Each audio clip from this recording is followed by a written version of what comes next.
This is the Wise Guy Radio Show, a podcast dedicated to educating and inspiring through conversations with today's top talents in the world of glass. We will be dissecting their journeys in hopes to deliver actionable content that you, the artist, can start implementing now, helping you grow not only as a creative spirit, but also a successful artistic entrepreneur. With a little organization, relationship building, and your artistic ability, you can obtain greatness. Climb aboard, whether an artist, retail owner, or enthusiast. We have a ton of fun in store for you. Welcome to the Wise Guy Radio Show. You're listening to the Wise Guy Radio Show.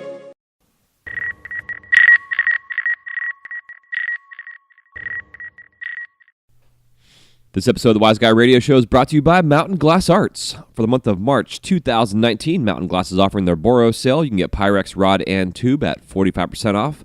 No promo code needed, but this sale is not combined with any other discounts and does not include 7 to 9 millimeter color rod. And for all you beautiful soft glass nerds, they have their Effetre sale, 35% off Effetre. That's EFFETRE, which is the promo code. So again, just put in promo code Effetre, EFFETRE at checkout. And this sale does not apply to sample packs and is not combined with any other discounts. And for any other questions, comments, or concerns for weekly sales, kiln sales, and all the other fun stuff going down at Mountain Glass, go to mountainglass.com. That's mountainglass.com.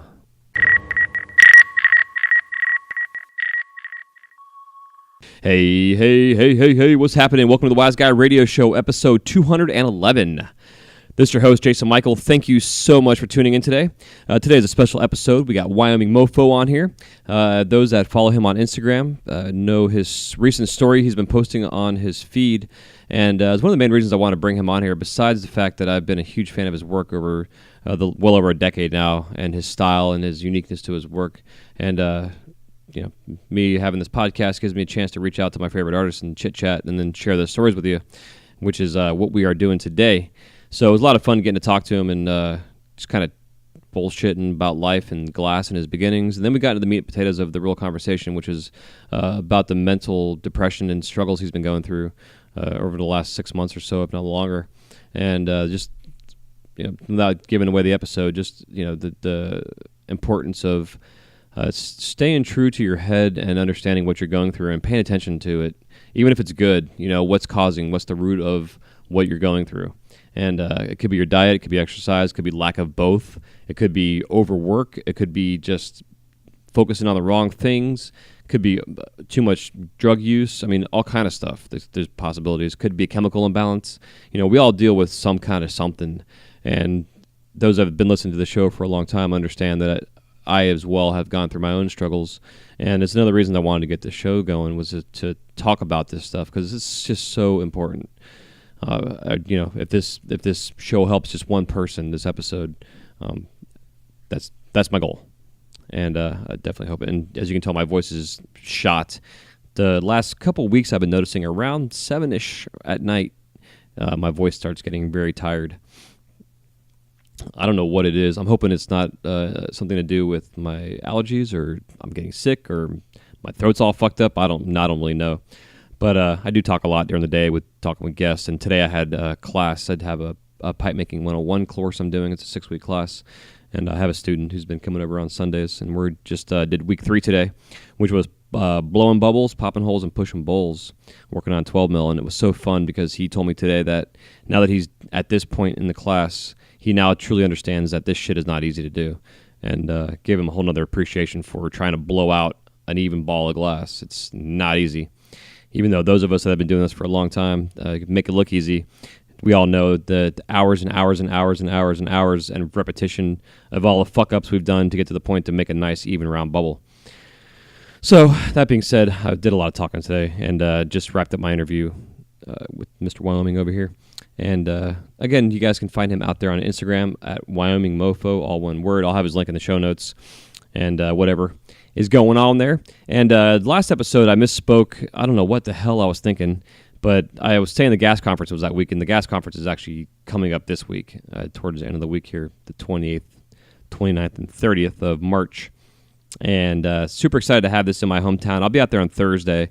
I have time with my kids early in the evening, And then I'm going to be meeting up with some of the artists that I've had on the show afterwards in the evening. I thought at first I had to work, and I was scheduled to work, but the schedule got moved around, so now I got my Thursday off again. So I will definitely be out there. I won't be going to the actual demonstrations, but I will be mingling and rubbing elbows with some artists out there that, again, that I've had on the show. We've been chit-chatting, excuse me, off the air about meeting up and getting together. So, oh my goodness, excuse me, I'm gassy here right now. Let's see what else is going on. We had trade show seasons over with. I hope you all that did the trade shows had some good luck with some sales and stuff. I know part of this conversation that we get into is really the financial struggle that's going on out there in the industry amongst some of the best artists in our industry. And that financial struggle then doesn't allow the artists to truly create the work that they want to create. They have to create out of necessity, which is something that we have to do. It's like you can go get a part-time job, or you can make production pipes. And even if it's one-off production pipes, but you got to think about what you're pricing things for, making lower-end work, etc. So a big part of this conversation we'll get into is about the ebbs and flows of our industry and the struggles that a lot of us have gone through, and the struggles that a lot of artists are going through right now.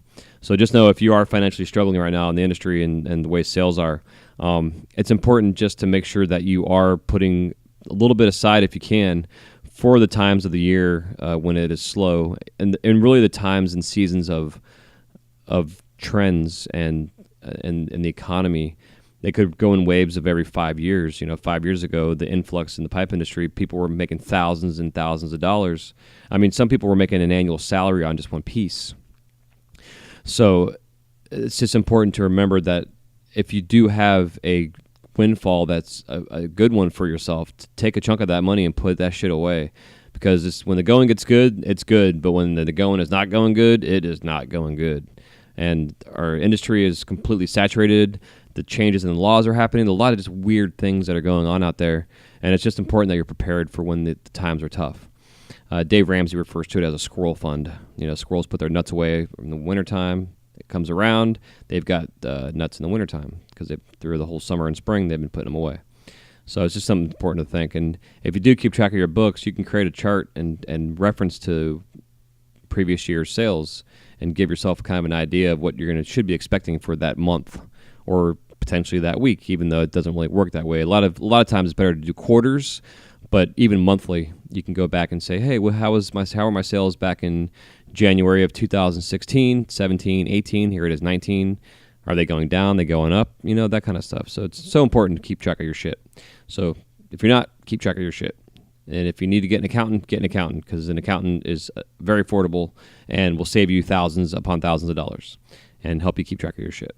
So that being said, I'm going to stop rambling here. Make sure you'll give our sponsors some love. I got my new episode, I keep calling it that, my new issue of the Flow magazine in today. It is the spring issue. It's got an amazing marble on the front of it. It's fantastic. I have another, I think today this is the 5th part in the series I did on So You Want to Be a Glassblower in the editorials section there.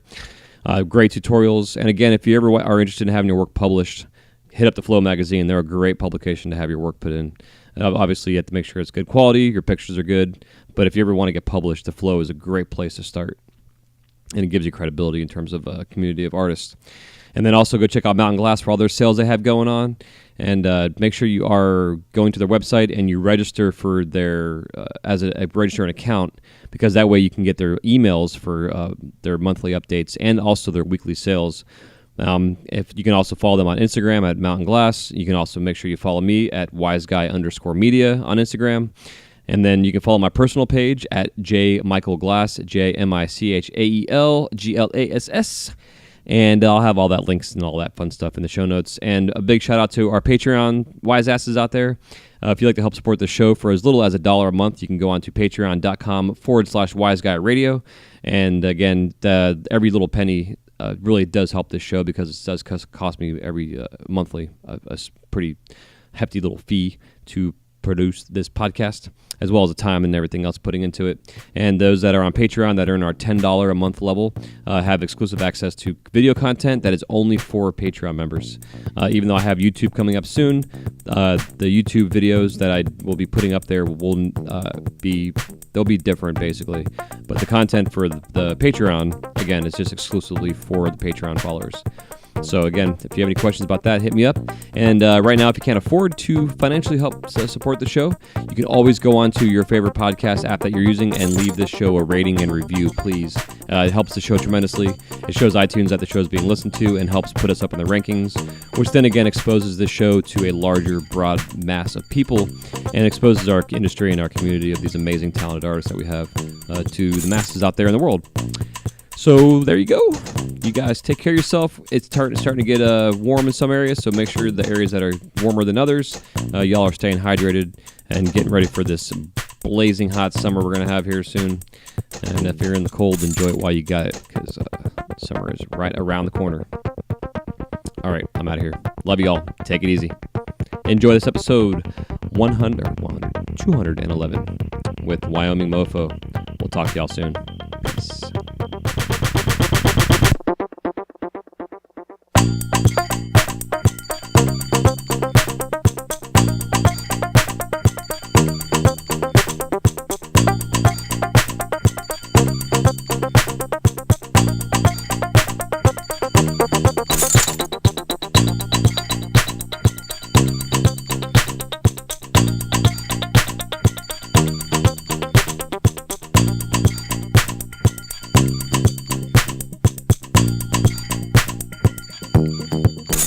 What's going on, Wyoming? Welcome to the show.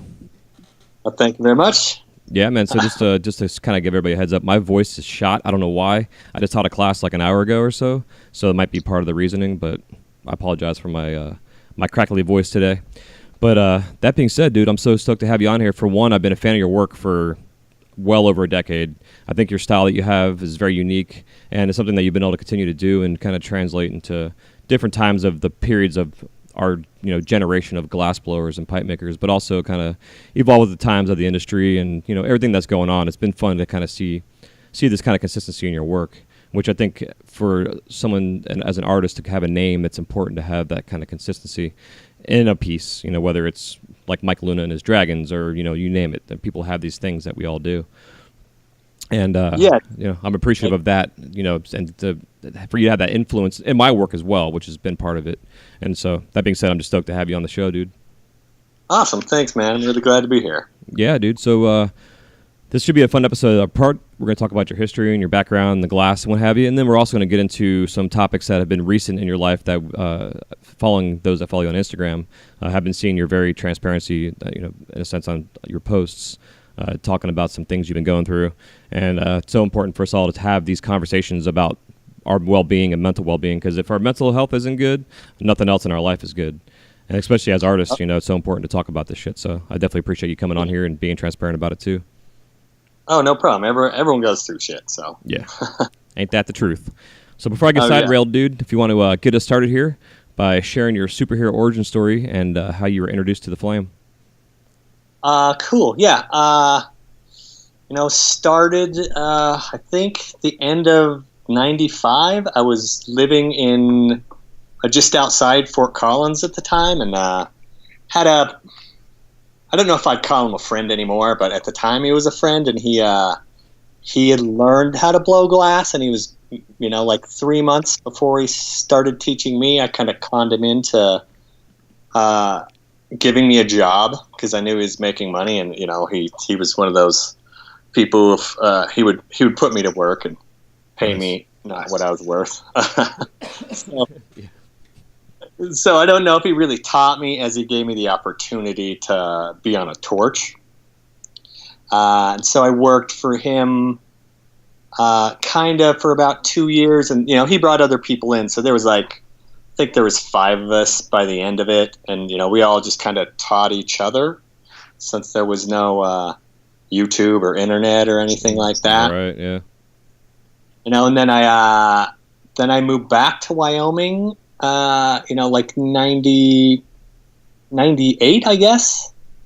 I was into music and had a bunch of friends, so we, had a band. Kind of moved back to Wyoming for that. Blew glass for a little bit, off and on, and then for like a year, and then started to blow like full time again, probably 99. Completely self-taught. Didn't was just doing like surface layer rake stuff, fume stuff.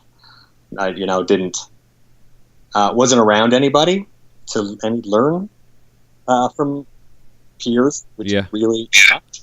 Yeah, and those that were around didn't want to really show anything. I was horrible, and it doesn't make sense to me nowadays because there was so much more opportunity. Like if you could make a crappy pipe, you could sell it. Mm-hmm.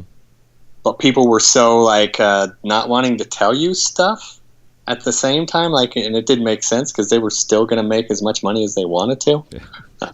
Exactly.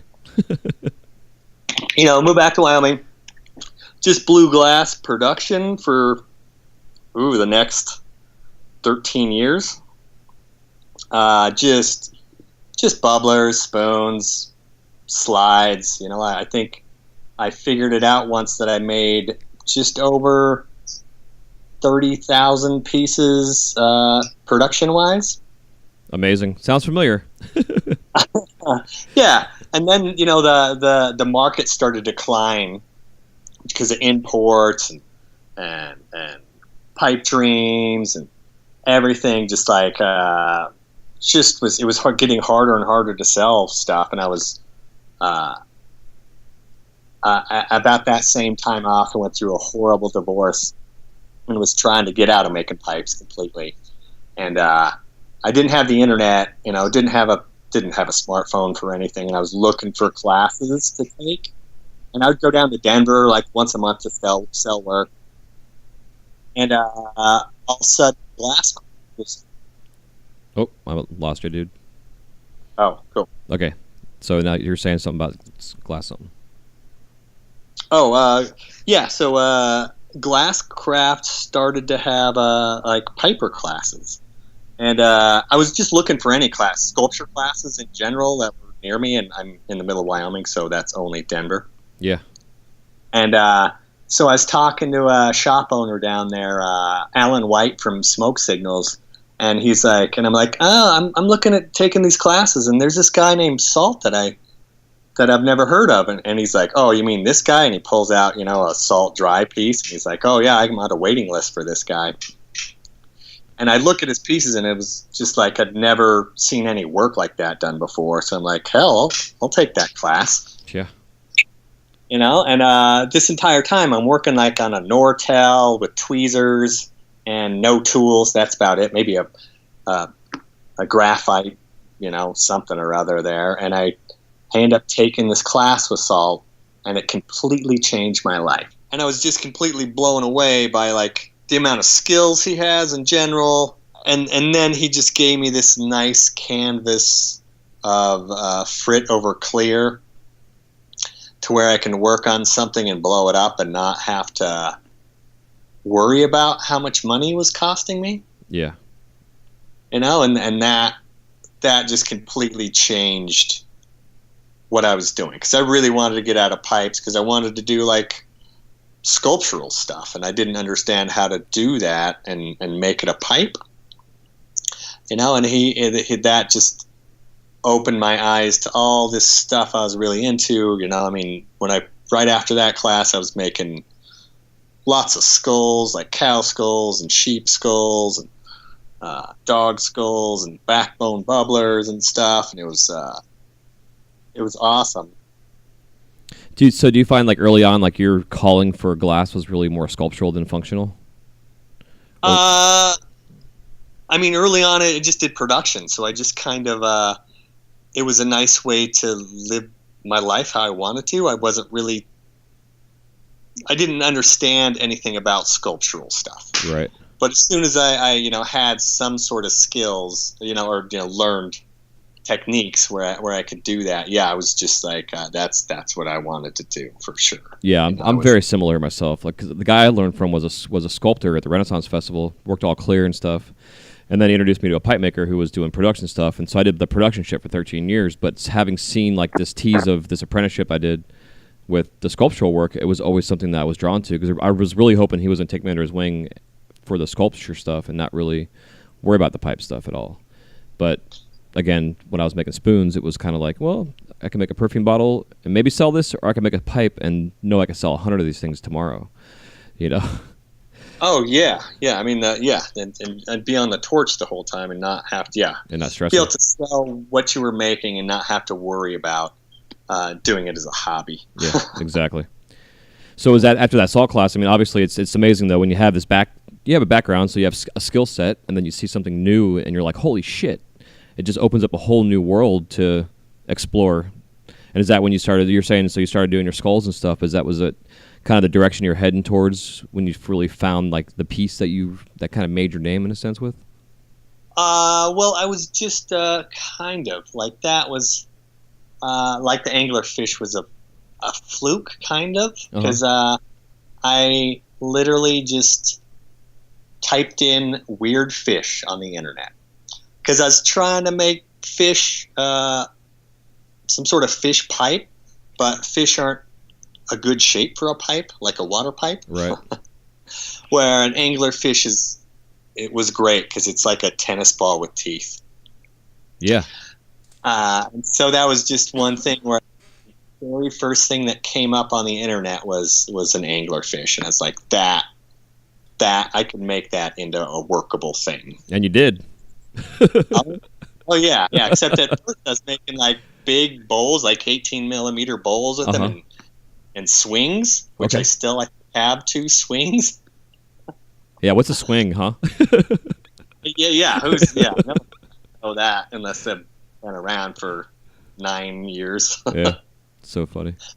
And then people just love those things. Like of all the stuff I made at the time, I could have backbone, skull stuff all over the place, and like those people would stop and be like, "Oh, those teeth," or "Oh, that's the fish from Finding Nemo," or whatever. Mm-hmm. So it was a nice accident for me.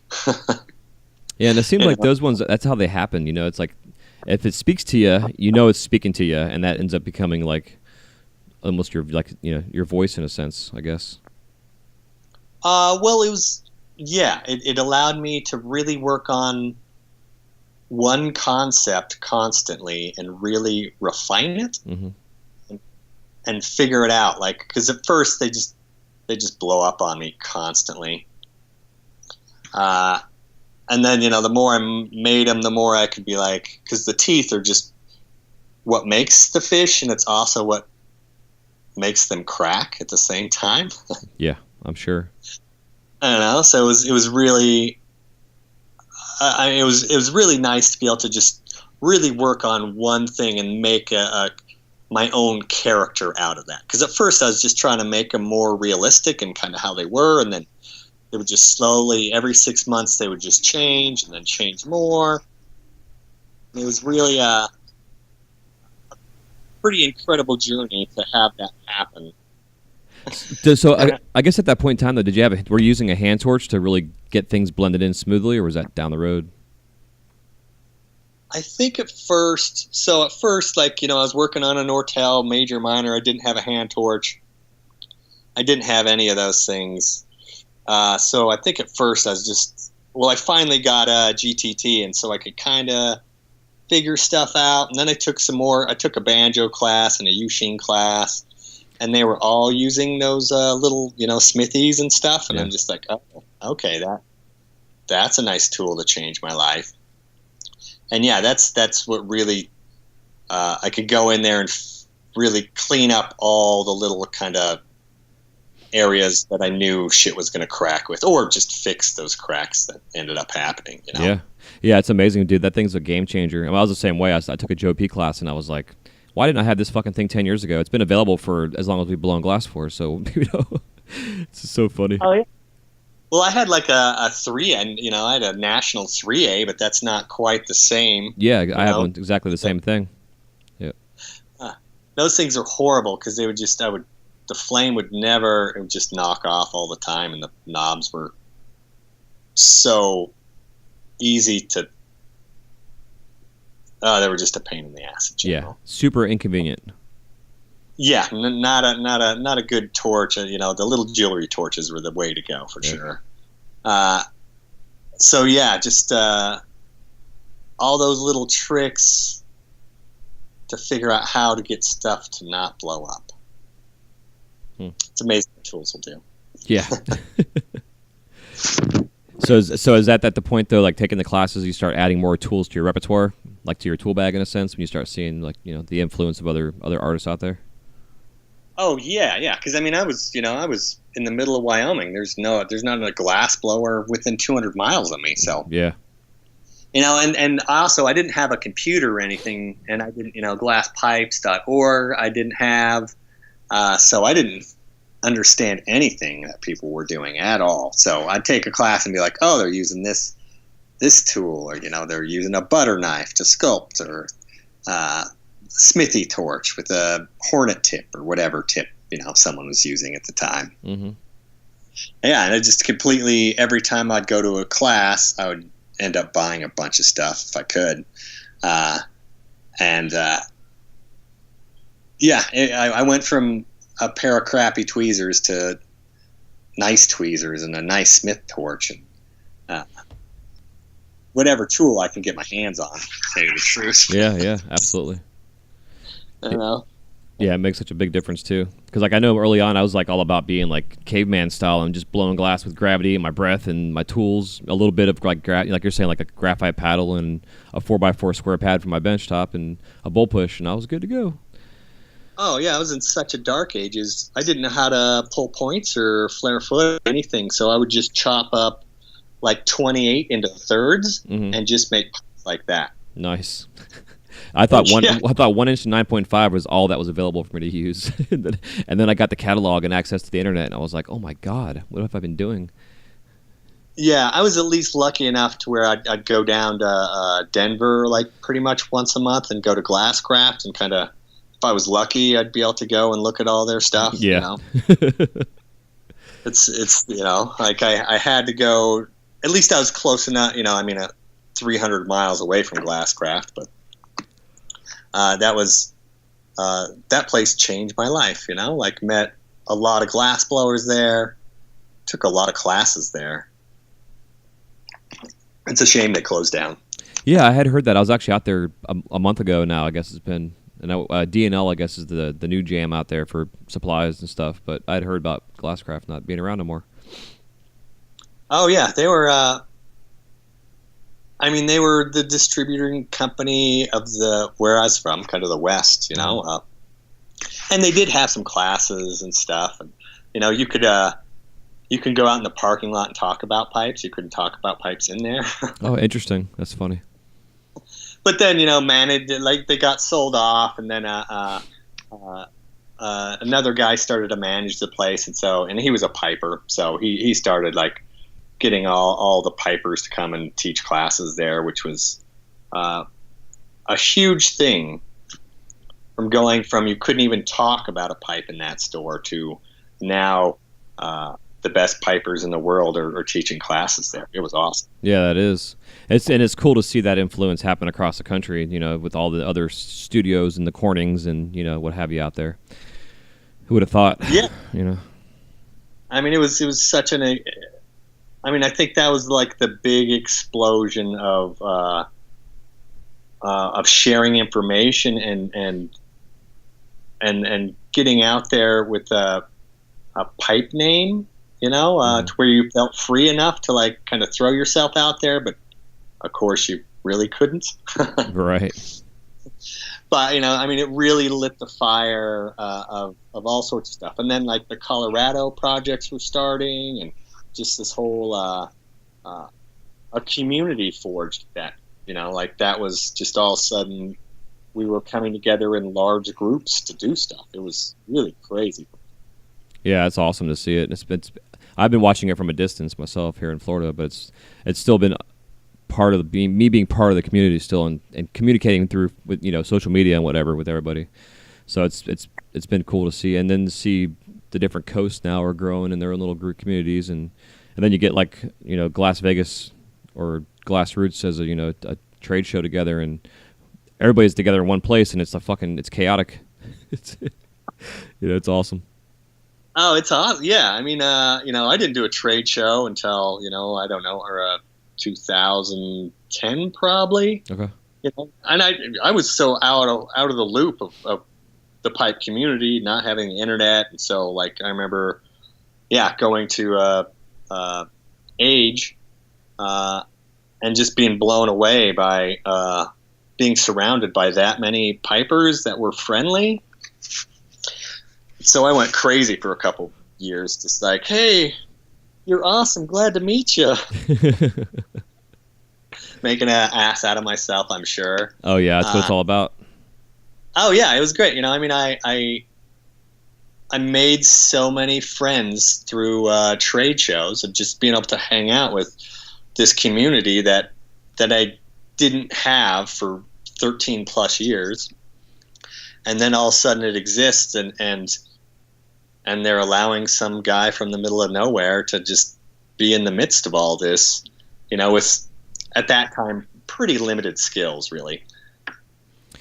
But you had a body of work at least, that you're able to express yourself with, and I think it's hilarious, dude, being out in Wyoming and you're doing fish. People wouldn't expect an angler fish like what you're doing to come out of the middle of Wyoming. Yeah, definitely not. But it's cool, man. It just shows you what being an artist is all about. Who gives a fuck where you live, Oh Make now your in art. day and age, you have no excuse for anything. You don't have to be limited by where you live or what style you think you should be at or any of that stuff. We have every option you could possibly want nowadays. Yeah, exactly. And that being said, so early on, before during the dark ages of the internet, in a sense, how'd you go about selling your work? Did you go to shops and hustle your shit? Did you have a wholesaler you sold to? Like, how'd you go about doing that? Oh, I would.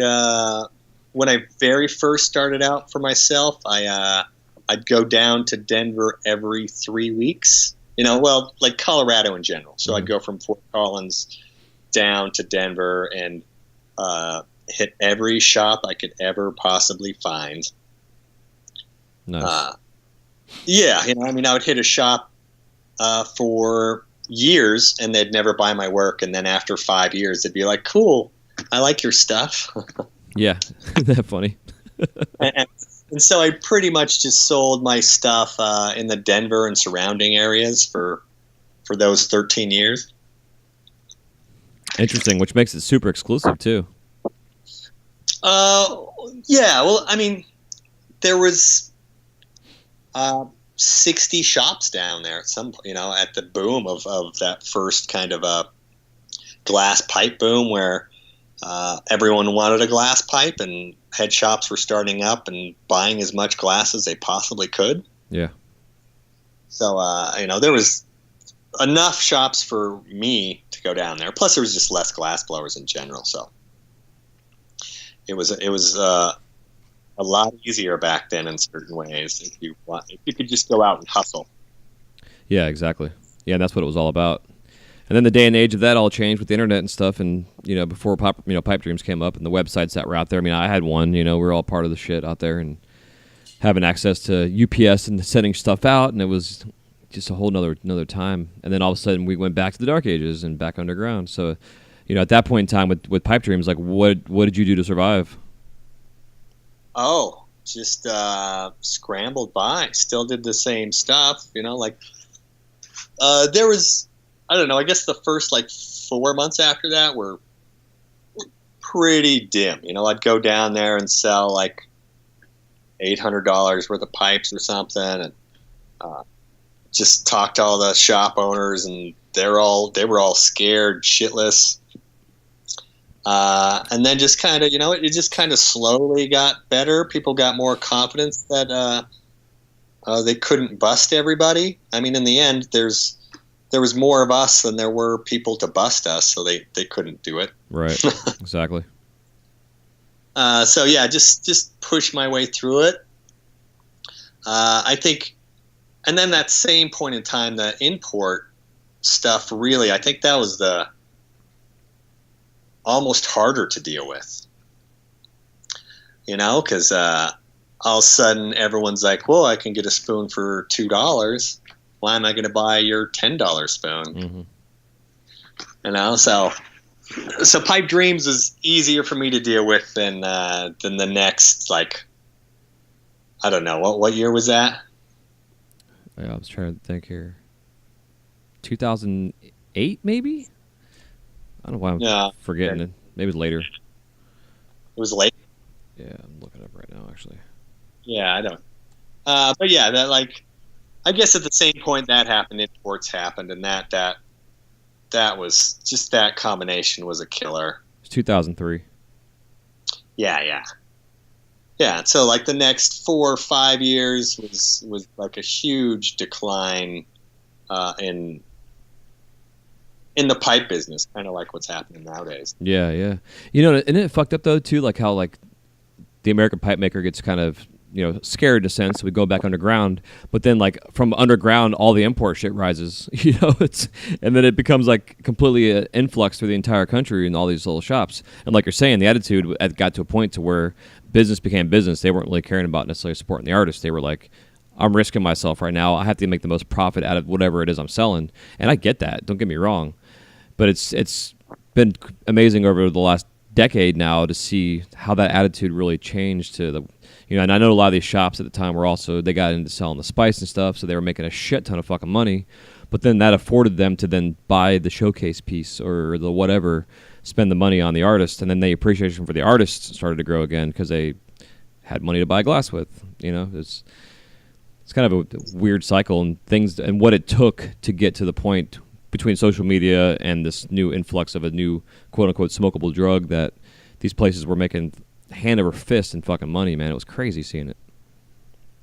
Yeah, it's really weird how they, you know, since they had the extra money and they liked pipes and they bought them, they never thought they were going to sell them at the time. Yeah. You know, but without having them in the stores, we couldn't build upon that. So as soon as like, you see, as soon as 2 stores started doing it, then more stores started doing it, and then it just kind of spread like wildfire after that, to where they finally started to sell high-end pieces. Mm-hmm. You know, and that's all just related to spice. Yeah, which is crazy, dude. And like when I was in Denver, I got to go to Illusions and see like the pieces, you know, in that place, which is incredible. Seeing, you know, walking in that place, it's kind of surreal. But yeah. You know, and that was kind of that same kind of time frame of like the super high end collaborations and shit. You know, $30,000-$40,000 pieces. We're all like, what the fuck is going on out there? This is amazing. You know, which then Degenerate Art came out and then spawned a whole new generation of glass blowers and pipe makers out there. Which then, yeah. You know, I mean, you know, you get some, you know, 18-year-old kid who walks into Illusions and like, I want to do this. Yeah. Because that place is, you know, it's mind-blowing. Even to this day, you know, whenever I'm in the neighborhood, I always stop by there just to look at stuff, you know. Yeah, it's incredible. Yeah, I mean, that place in general really changed how head shops versus a gallery were. Because before that, there were just head shops. And a head shop, you know, you might find some nice pieces in there, but you're also going to find a sword and a dildo and handcuffs, you know. Yeah, exactly. You know, and then that place came along, and all of a sudden they're like, oh, you know, we don't have any of that stuff. We just have nice cabinets with really nice glass in it. And so you could like take your mom in there and she wouldn't be horrified. Yeah. And you could blow her mind, be like, oh no, look at that. That's a pipe. You know? Yeah, it's amazing. It's funny to say too about the realization of the difficulty of what it is that we do. And I have a student right now, he's on week 3, and he's doing like a very basic intro into pipe making class, and today was about blowing bubbles at a 12 mil and trying to pop a hole and push a bowl. And he was able to, like, the warm up today was gathering some 18 mil rod just to warm him up and get him used to the gather again from the previous lesson. And then he started to blow the glass on the 12 mil today, and he's like, man, in his head he was thinking it was going to be an easy thing, and then he gets into it physically and realizes that this shit is not easy. And the fact that you have to make it over and over and over and over, because he was like, is this good? And I'm like, you tell me, and then pinch it off and throw it in the bucket and make another one, you know, type of thing. And, you know, and it was fun to see him come to this realization, like, wow, this actually does take a lot of fucking repetition and practice, and it's not for everybody. But he loves it, dude, so I'm having a blast with this kid. Yeah, I have a funny story where one of my friends is watching me blow, stems, like 9.5 stems back in the day, and he's like, "That's easy. I can do that." And I was just like, "Oh yeah, you can, sure." you sure can. And then like, all right, so sit down here and make one. And, like, showed him exactly what to do. And within 2 minutes, he was just like, oh, sorry, man. I didn't realize that this is a lot harder than what you make it look. Yeah, exactly. I tell my friends I say that shit, or even people at Disney when I'm working doing demos, they're like, oh, that looks pretty easy. Or you make it look easy. Or I've heard people say, oh, I could do that. And I'm like, well, once you turn my torch on, then you can go from there. It's getting past turning the torch on first. And half the people couldn't even figure that part out. Yeah. Yeah. The other part's like, yeah, all right, go make that, 2,000 times. Yeah. You'll make it look easy. Yeah, exactly. And that's why I always practice and preach on this show, I should say, about pulling points and the importance of pulling points. Just so much that you learn just doing that fucking thing over and over and over and over and over again. Oh, it's the most fundamental thing you could ever learn, because it helps you figure out how to pull down wall thickness of stuff. Like if you're going to pull down solid rod, it helps with that. It just helps with just this control of keeping stuff straight, and how to control your flame. It's the I wish I would have learned that when I started out blowing glass. Mm-hmm. Instead of like 13 years into it. Yeah, definitely. I was fortunate to have that like day one, like working for this guy. He's like, this is how you do it. I need 100 of this length. And then it went from that to wrapping them and then decorating them, and then I would hand it to him, and then he allowed me every fifth point that I decorated, I could make a turn and start making pipes out of them, and then learning the spoon process. But man, yeah. That would have been so huge for me. Yeah, it was game changer for me too. I'm just glad I had that foundation for it. Like that, and I think flaring foots. How to flare a foot. Those are the two things that'll help you be such a better glass blower if you can just do that hundreds and hundreds and hundreds of times. Yeah, agreed. Yeah, because then you can take the foot and make an ugly fucking cup, and it still stands up straight. Oh yeah. You can do all this. If you can make a foot, you can do all this other stuff. I mean, that's like making my fish. Like, so I was making like bowls and stuff, and they wouldn't really sell because no one wants this huge bowl on their little tiny Toro that they had at the time. Oh yeah. And so I was on YouTube and I learned how to make a foot, and as soon as I made a foot, I could make that into a rig, and it was like that was a huge game changer for me, because all of a sudden I could make this thing and stick it on something that's sat, versus you can't really put an angler fish on its belly.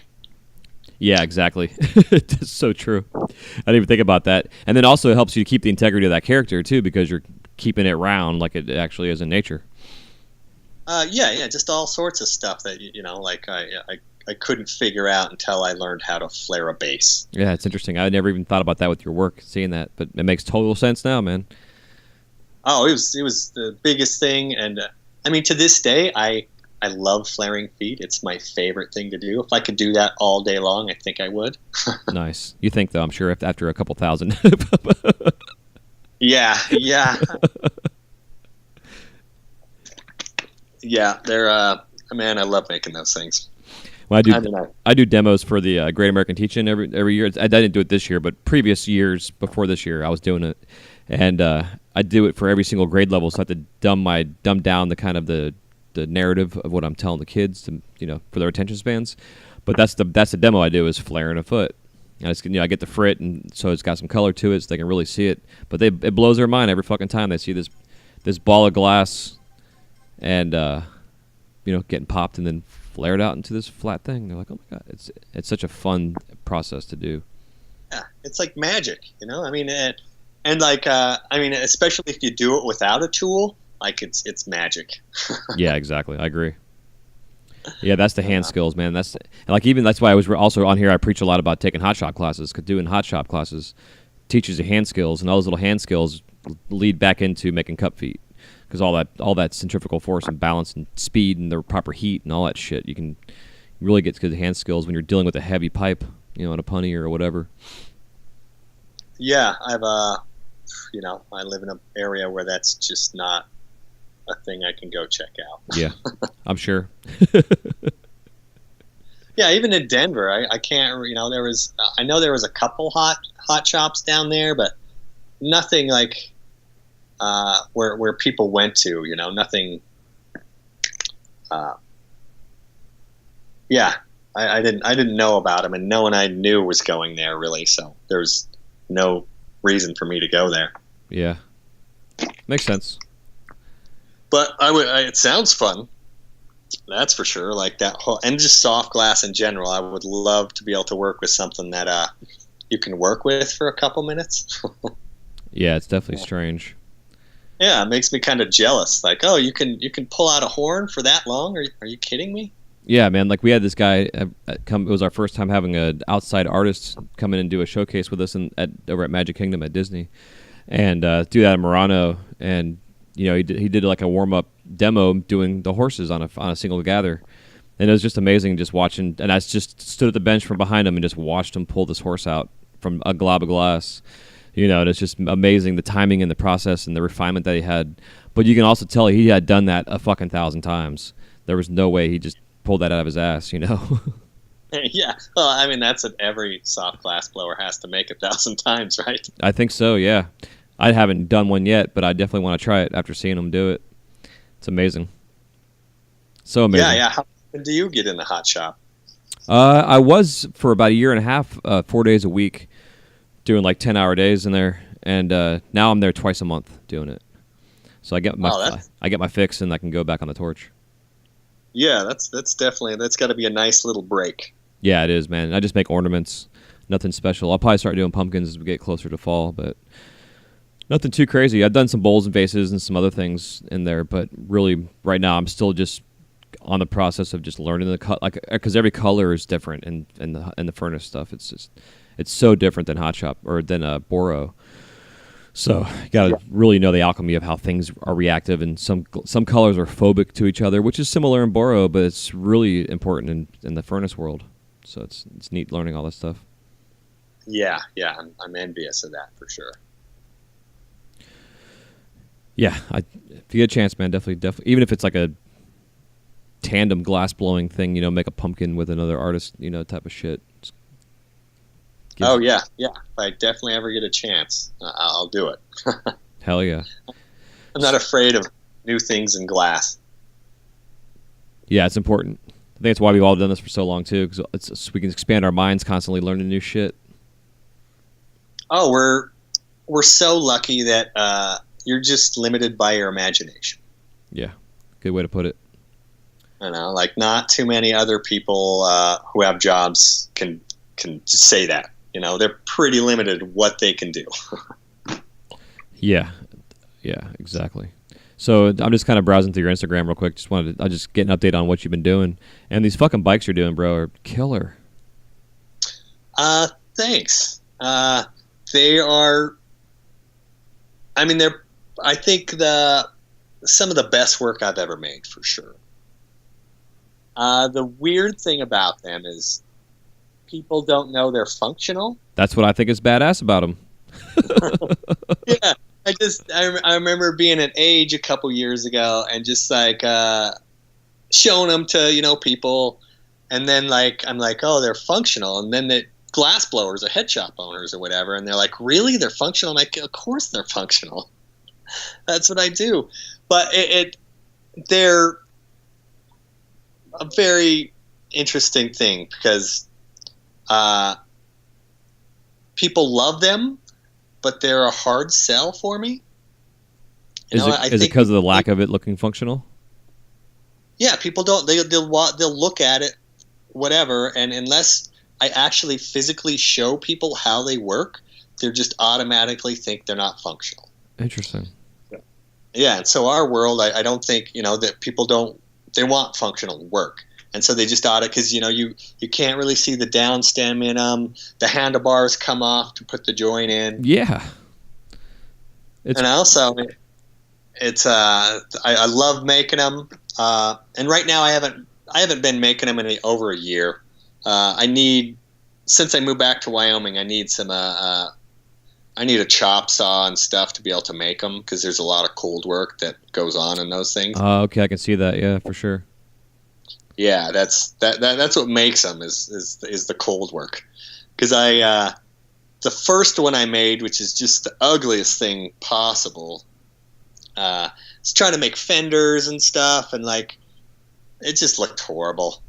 And then I got a lap wheel, and then I was flaring stuff and screwing around with stuff, and then I just realized how I could make a motorcycle look like a motorcycle.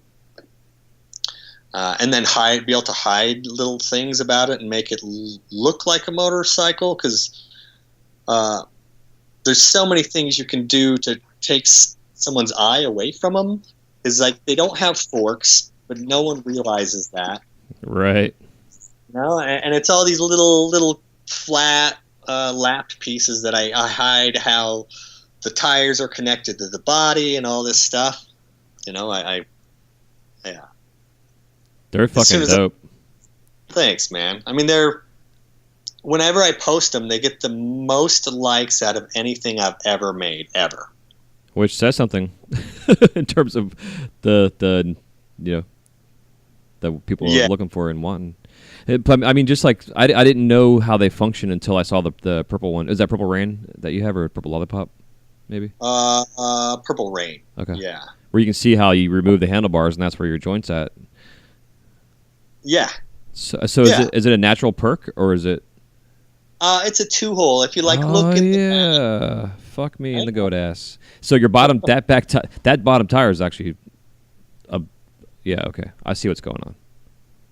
Yeah. I mean, if you look, you can see how it flows down and then goes back up through the body and the wheel, right? Yeah. But they're just so well hidden. I think I could probably sell more at Sturgis if they weren't functional. Than completely. You know, but I got to get a chop saw and a Dremel, and I'm gonna try to start making those again, just because I really like making them, and people seem to really like them. So yeah, I mean, I like the transparent or the translucent ones. But I really love the opaque ones that look like a real bike, like just the color, like the one with the butterscotch or whatever that color you're using on there is. Butterscotch. It's like black and something. I don't know. Maybe it's amber something. I don't know what it is actually. Well, there's like a black and cadmium yellow one. Okay, maybe it's the cadmium. Oh yeah, that's like the bumblebee looking one. Yeah, it's like two-tone. Yeah, I think it's rad too. Down the middle. Yep. Yeah. Yeah, but I still make the wheels so you can kind of see it function through there. I think. No, this one's completely opaque. Okay. On that back wheel. Yeah. Yeah. You know, I really like making them. They're fun to make. You know, but they also they take a lot of time. I can imagine, yeah. You know, and then lots of times I got to make duplicates of stuff because the tolerances are so small that if I don't make the right fender, I got to make that fender again. You know. Yeah, it makes total sense. Yeah. But man, but it's a great practice piece. Just learning some. I mean, it's almost like scientific, tricky welds that you're doing on these things. Oh yeah, that's where back to the hand torch of I started going back to those jeweler tips. Mm-hmm. You know, because I can use a really, really tiny one to get all those tiny welds. Because if I use a blast shield or whatever, it's just going to be way too hot and it's going to melt everything around it. You know, and yeah, I mean, exactly. you can get those really tiny, but they're still going to be 10 times hotter than I think I'm using a 4 or something, maybe a 5 on those. Okay. So I can really get it in there, not wash everything out of there. Yeah, man. It's they're pretty sick. Thanks. I've always been intrigued by the bikes. I remember when Banjo did his back in the day. It was just everybody was like, "Oh my god, this is fucking amazing." And then I started seeing some real simple ones. My buddy Scott was doing them for a bit, so I was kind of copying his. And they were just dry pieces, and I didn't do any fenders or anything like that, but they were still fun to make. But I can tell you had fun making these. Oh yeah, and get compliments. I remember Banjo loved them, and that was huge for me. Yeah, I can imagine. Hell yeah, yeah. And then you like go crazy with this one that's like oh, I see. It's a post of your first and second one. Okay. Oh yeah, right. Like the super ugly, weird, Yeah, it's weird like one. yeah, it's like Geiger inspired. I don't know. It wasn't. It was my own weird mind. Just trying to figure out how to make one that, in my own way. Uh-huh. You know, not trying to make one like hops or banjo. You know, because those were cool, and I was just really trying to figure out how to make my own bike rather than like try to make a Harley inspired bike or you know, I was really trying to search out my own vision of what I would like a bike to be. Yeah, which I can see that for sure. Yeah, I still like how people think they're made off other types of bikes, where I mean, they look so much like a bike but they're not so distinct that you're like, oh, that's a Triumph or that's a, new Yamaha or whatever. Mm-hmm. Yeah, always amazed how other people react to my stuff, and then they tell me like, oh, about like I ride motorcycles. Can you make this? I'm like, well, I kind of make my own motorcycles. So do you find though, like that process of learning how to create those bikes has taught you? I mean, I'm sure it's taught you a lot more about glass, but when you're getting into the cold working stuff, have you then started to implement that kind of technique into back into the anglerfish, which was something that you've started off with years and years ago? Not really, because I there's just not.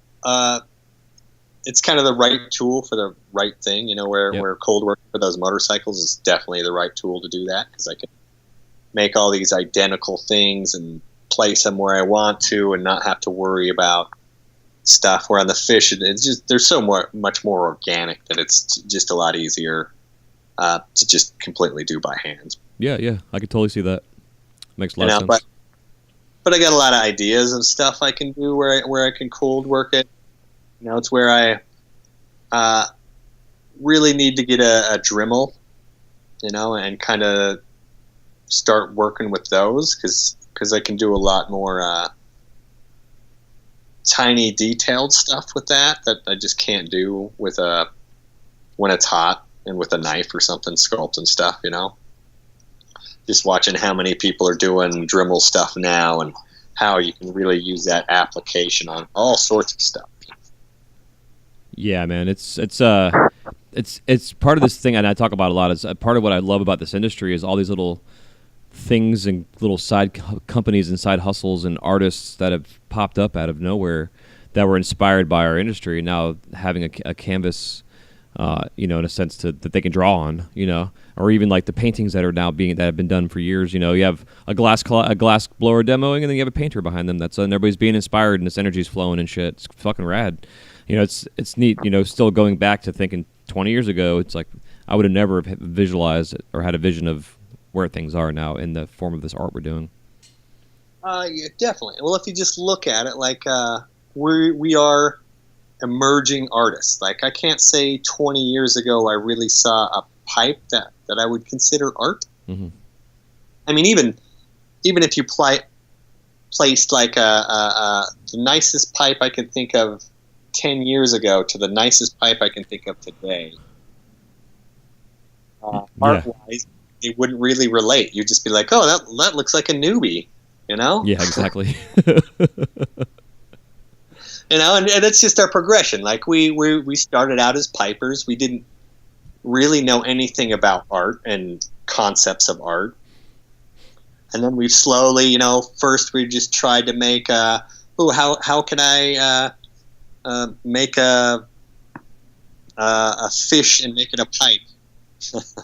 To where now I'm like, how can I make a motorcycle?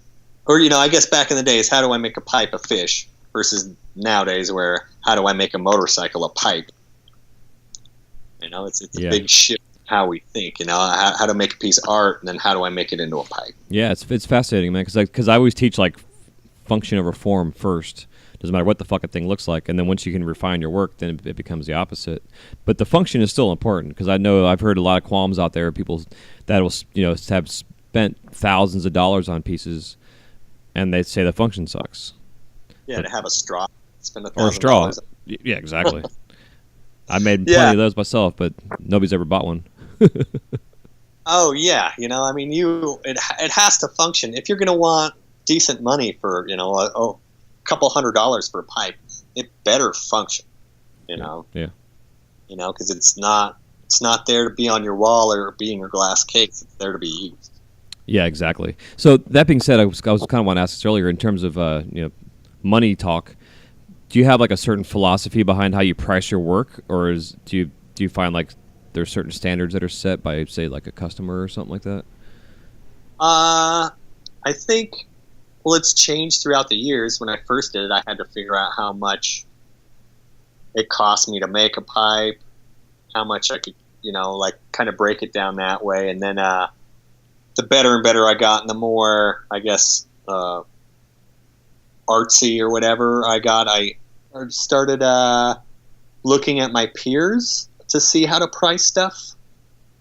Because I was making whatever similar stuff, and I would be, usually they would be asking more for their work than I would, and I would just try to bump up my work. And then at some point I asked other people, and they kind of priced my stuff for me, because I would have underpriced my stuff in the market. Yeah, it's easy to do. Yeah, like I said, I'm alone in the middle of Wyoming. I don't get that kind of feedback. So yeah, that's kind of how I started to really figure out where I was in the market, was my peers and what they were getting for their work. And nowadays I kind of have a thing of how much I need to make in a week, and but I'm in a whole different headset than I was. So speaking of headset, for a little transition for us to kind of up to date in terms of what we were talking about, earlier on, is your recent posts on social media and your transparency that you've been having over the last few months. With things you've been going through personally, and we don't need to get into like the itty-gritty details of stuff, but I'm glad that you were brave enough, in a sense, to have something like that to put out there and not worry about what the fuck people are really thinking. I mean, maybe you were, I don't know, but it's still, I applaud you for that transparency. Well, like, it was out of necessity, right? So I'm in the middle of Wyoming. Not that many people here. Like, I don't. My support group isn't really big here. Mm-hmm. Versus if I was still living in Denver or someplace. So I was, I pretty much live by myself, work by myself all day long. So I don't have that many people I was reaching out to, and I was just in a super bad place, and I needed support, Yeah. And so I just kind of posted, because I needed some feedback. I needed to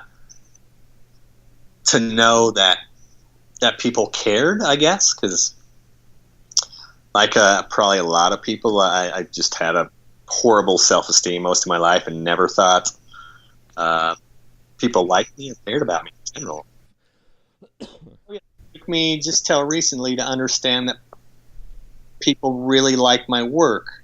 I never accepted that people bought my work because they enjoyed it. I just thought they bought it because whatever, some weird thing that they're okay buying junk or something. Right. I think a lot of people have that. I know it's called imposter syndrome or whatever. Yeah, totally. And you're proficient at it, and you're pretty good at it, but you still will not accept that you're good at it. Mm-hmm. So through this whole journey, I've finally accepted that people have a huge emotional response to my pieces personally when they're in their collections, where I just didn't understand that was happening, which is like really helped me lately, because I've just connected more with collectors and stuff, and understand that something I make, they get enjoyment out of. Yeah, which is important. Yeah, it's huge. Like what we do is so immensely personal. It's not like I'm doing something that someone else designed and made, and I'm just part of this cog. Everything I make, I design. It is 100% a part of me, and if someone doesn't buy it, that hurts me. Yeah. Yeah. So, yeah, this whole like, and in general, I just think so many of us, especially glass blowers, and what's happening in our industry right now, are in this realm of being depressed because of it. Like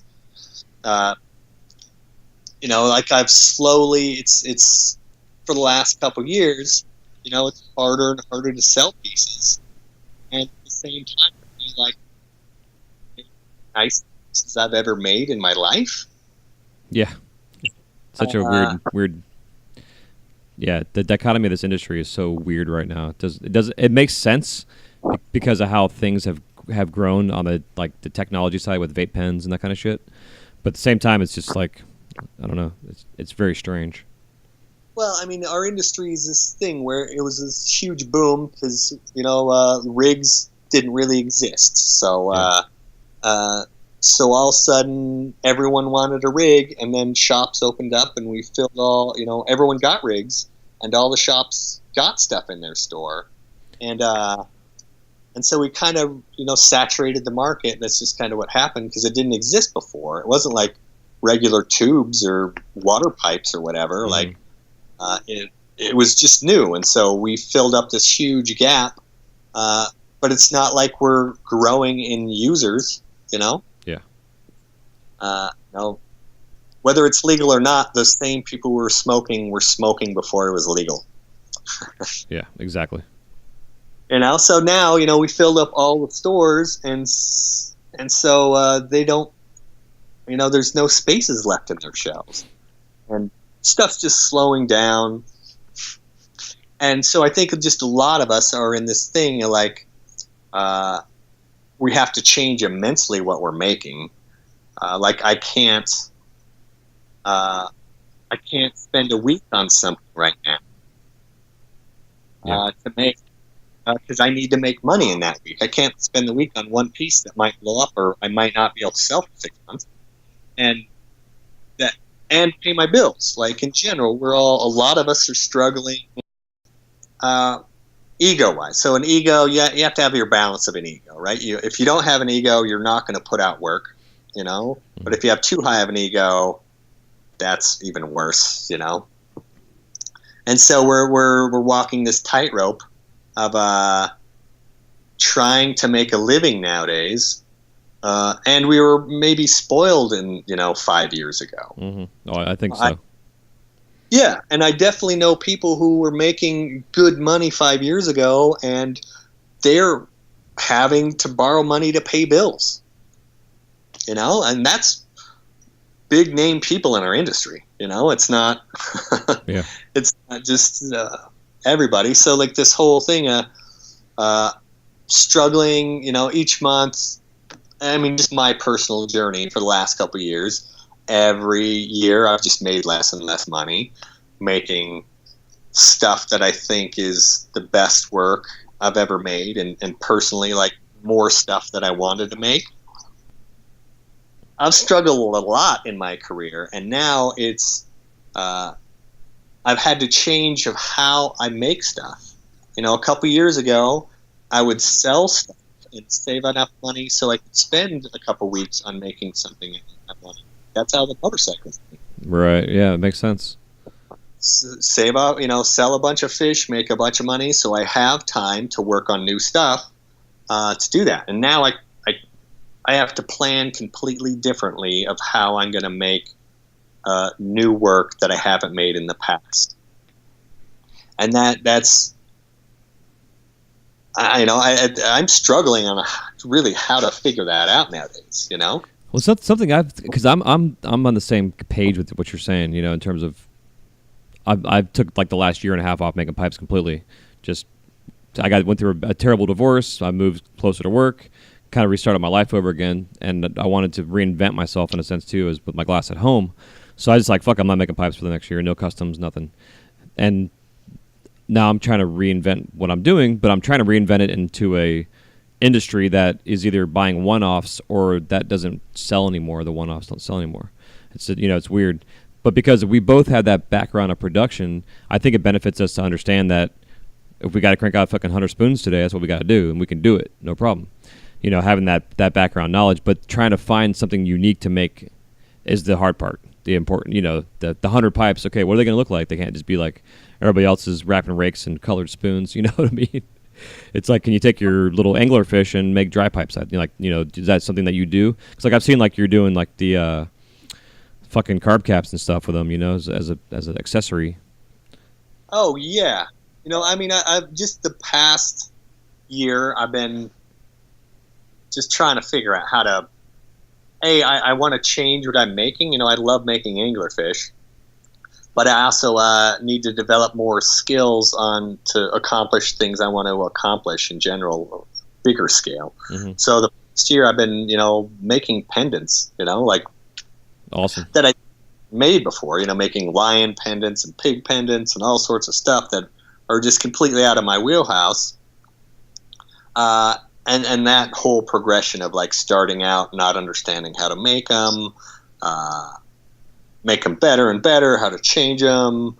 That whole thing has been a big eye opener for me, which is good. But it's also like this. I'm kind of starting back out at the ground floor again mm-hmm. of just a whole new body of work that I'm trying to figure out, and that's a struggle because, right now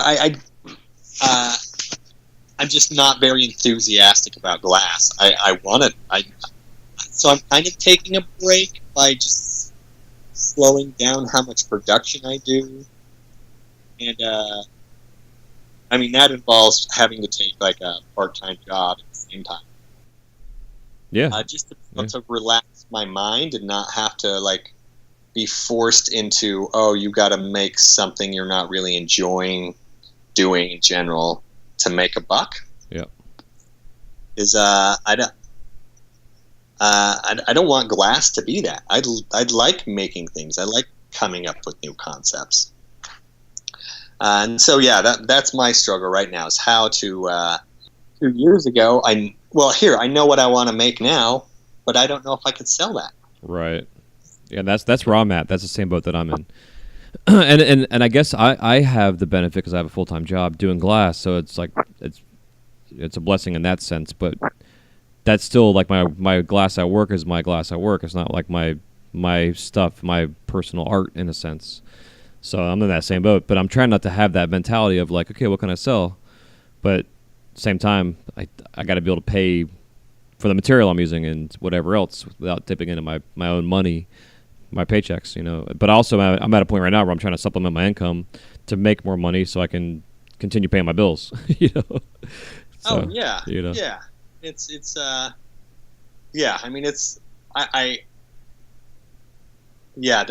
got to be nice to have that kind of little bit of relief to where, you're still on the torch all the time. Yeah. So you're still like you're not doing any of that stuff, and like you don't have to. It's kind of a 9 to 5, I'm assuming. So you got to be there. You have to make stuff. Yeah. You're not going to be trapped in your own head in your own studio alone. Right. Exactly. And that in the last week and a half, 2 weeks, I've been doing that, and I tell you, I haven't had a chance to like get like a good flow state going in probably 2 years, maybe 2.5 years. And for the first time in that long, I've like been able to just like get into this world I'm working on and leave the studio for a couple hours and then come back and be like, whoa, I missed that. So it's such a unique thing that as artists that we get that I don't get that at work because I deal with guests all day long too, just talking because I'm on stage demoing all day. Oh, yeah, which has got to be nice because you just got to be in automatic mode, I imagine. So you're just I got to work, I got to do these things, so I can't pay attention to like my struggles as an artist at home. Yeah, exactly. Yep. But like there's this whole process for me has just opened up a lot of holes I realized I had just in general in my life, so I've been really backtracking and trying to figure out how to become a better artist in general. And a huge part of that has nothing to do with blowing glass, Mm-hmm. I never understood how to sketch or draw. I mean, I could do it like a 10-year-old or something. I could sketch out an ugly piece and kind of work on it. So like the last few months, I've really been going back and learning from the basics on how to draw. Awesome. Because, when you make a more complicated piece, it's, what I used to do in the past is try to make that piece, have it turn out to be not what I envisioned because I couldn't plan it out very well because my drawing skills were shitty. Mm-hmm. So I have to make another piece after that to increase it where I'm sure if I have better drawing skills, I can just plan out what I want to do better. Oh, dude, 100%. And I'm glad you're bringing this topic up because it's so important as artists. Even if you just draw geometric shapes to create whatever it is you're trying to create out of your head, you got to get that shit on paper. Kind of create a blueprint. I think it was Blitzkrieg I was interviewing, and when he was collabing with Mickelson on a piece. And Mickelson literally draws a blueprint to scale of whatever the fuck it is he's making on paper. Like, this is how big this is going to be, and then they make the piece and they hold it over the blueprint so that everything matches up. You get into this technical stuff, you have to do it like that. Yeah, especially like Mickelson stuff. But just look at the reason Banjo's so good is he can plan out his stuff so well in his head and on paper that he can translate that onto glass. Mm-hmm. Yeah. That's his whole thing. Like, he's just a better planner than the majority of us. Right, totally. It's like being a contractor for building a building. Got to have blueprints or you're not going to know where to start.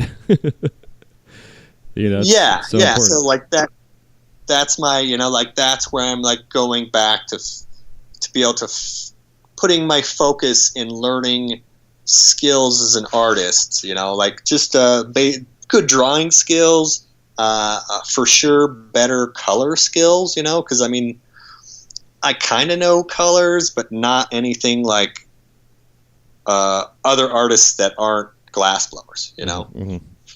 Like, they have a palette of colors that they can really figure out, and just going back and trying to understand that out, because I just think that's a huge thing as an artist, to be able to just plan ahead, figure out what I want to make. I can draw out 30 sketches in a night, I could make a complicated piece in a week. Yeah. Yeah, and then if you get your skills up to a point to where you can actually draw your work, you can then start selling prints, as another thing that you do as an artist of your work. Oh, yeah, which is something that I'm so jealous of people who can sell prints, right? They can make one piece of art and they can sell that piece of art multiple times. Mm-hmm. Yeah. Where we have to make that piece multiple times to be able to sell it. Yeah, exactly. I know. I'm very envious, too. Yeah, it'd be nice. Yeah, definitely. And so I'm just going back to figure out how to be a better artist, how to be a better human being. Going through just like a mass depression. I started changing my life. I started meditating every day, which has been massively huge in my life. I'm a complete skeptic of all things. I'm not a spiritual person. I'm not anything, but all these scientists are talking about meditation and how it helps you focus better, how it helps you relieve stress and anxiety and depression. Yeah. Definitely. Yeah, I hear I refer to it as like putting up like a foundation, like getting your day started with a strong foundation, like an energy level wise too, because it gets your head, like chemically, like biophysically or whatever the fucking word I'm looking for. It does something to your head that allows you to retain that focus. Yeah, well, it's just training me to, I'm just an overthinker in general, so it's training me how to stop cycles of thought. Yep. Like, I don't need to think the same thing over and over and over. It does me absolutely no good. I can think about it a couple times and then learn how to stop that. If it comes back, I can learn how to stop that again versus just being in this, chasing my tail of anxiety of like, oh, I gotta work real hard so I can make money, so I can do what I want to do, so I can do this, and just having that loop all in my mind the whole time where I can kind of shut that off. I meditate for 30 minutes before I work every day, and it like puts me at this level where my anxiety level's not as high as it was before. Like, it's massively helped that. It's completely practical to every single person on Earth. Yeah. And it works, I started meditating and I just added a minute a day, and it didn't do anything for me for 2 weeks. And then after that, I noticeably saw that my anxiety went from like a 10 to like a 4, which was massive for me, because I'd just wake up in the morning, just anxiety level out of my head, like I'd wake up at 5 o'clock in the morning and just be like in my head, and I didn't want to deal with anything because I was so anxious about everything in my life. And finally I found something that's so practical, like that worked. Do you have like a specific practice that you take or that you do?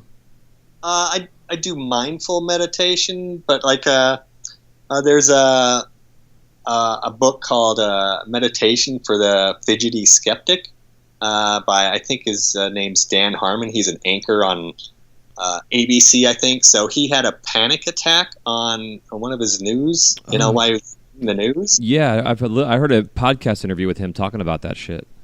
Right? Yeah. So he was doing like ecstasy and cocaine before that. Yeah, totally. Same guy. Yeah. And then he had this anxiety, stuff. And so, I started meditating before I started listening to that audiobook. But if anyone's interested in that, it's great because it's just straight down to earth, like a dude talking about meditation and what it does. It's not a hippie saying it or a new age dude with crystals saying it. It's just a regular human being that's just talking about how meditation helps everybody. I know how easy it is because I've been there myself back in struggling for paying rent or getting oxygen or whatever. And if that's all you're thinking about when you're working, it's like the worst potential mindset and state you could be in. Not to mention understanding what you're saying too about waking up with anxiety right away. Like, I've dealt with that myself, and I dealt with it for years. I shared the episode with you where I got to that point of my just dark space I was in. I was just like, I can't fucking do this anymore. What the fuck is going, kind of shit. I'm almost ready to give up. So it's, and you get to that point to where you start giving clues to people around you, but they're not really like completely hitting the head on the nail kind of thing, what you're actually experiencing. So not everybody picks up on it. So the fact that you came out just like flat out was just like, hey, here's what the fuck is going on right now. It's I applaud you for it, because the conversations that you started on those threads for people that were and commenting, and including myself, is so important. Because not only are you getting immediate feedback, and it's not bullshit, it's it's the truth, and you also know that you have this amazing community that's a lot of us are going through the same shit. Yeah, it was pretty mind blowing of realizing that I had friends in general and people that just even strangers like supporting me and trying to help me out. And then the other half of it, which I wasn't expecting, is me just expressing myself and how I'm not doing well. Just was helping other people because lots of people are in the same boat as me. Mm-hmm. And I didn't realize that would help other people. I was just doing it at first just to I just needed some people to say that, you're a worthwhile human being. Yeah. And then after that, just like all the people like, man, I'm going through the same thing. Thanks for speaking up. And just that whole aspect, I never expected that would help. That me expressing myself would help other people, and that just blows my mind. Yeah, and man, and that's one reason of many why I wanted to start this podcast was to give people a chance to come on here and talk about these kind of things. And we could talk about shop talk all day long, which I love doing. I love glass, and it gives me goosebumps having these conversations. But the real meat and potatoes of what I want to talk about is the health issues that we deal with, the financial issues that we deal with, and the mental issues that we deal with. And we all deal with all three of them. Yeah, yeah. We're all going to have to deal with some sort of shitty thing in your life. Yeah. And the whole thing with, kind of what I would like to just express in general is don't really pay attention to your mental health. Don't wait till you get in my position where you're just at rock bottom in your life, emotionally, financially.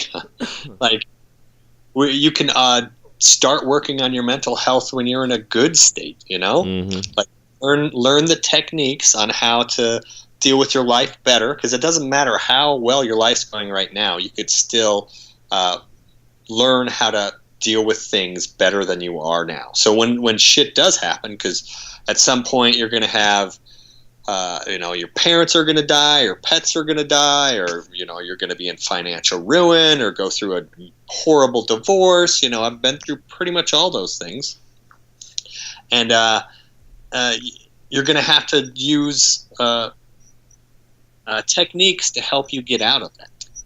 Yeah. And we all need to hear that. Yeah, agreed. Yeah, and I agree with what you're saying about getting to the point to where you don't allow yourself really to hit rock bottom. But I know for some people that's what it fucking takes, is to hit rock bottom. Like myself, like it took me really to get to that farthest point away from the light, in a sense that I was hit rock bottom, and then it was like a personal slap in the face, and I didn't really have the conversation with people like for probably a good year and a half, 2 years after I was going through that, of what I was going through, except for my family. And even some of them, I didn't talk about it. And a lot of my family didn't even know that I went through what I went through until they heard my podcast episode, which was interesting, kind of. And I mean, for me, doing that was a transparency thing that I had to reach out to let other people know, again, like you're doing, that we're not in this alone. We're all in this together. And it's so important. But then again, at the same time, it is important, though, to exercise your brain, your mental well-being, in a sense, on a daily basis, and pay attention to things and experiment with yourself and find what works and what doesn't work. And some things may, like smoking pot isn't for everybody because it leads to more anxiety and higher stress levels and shit, blah, blah, blah. So it's...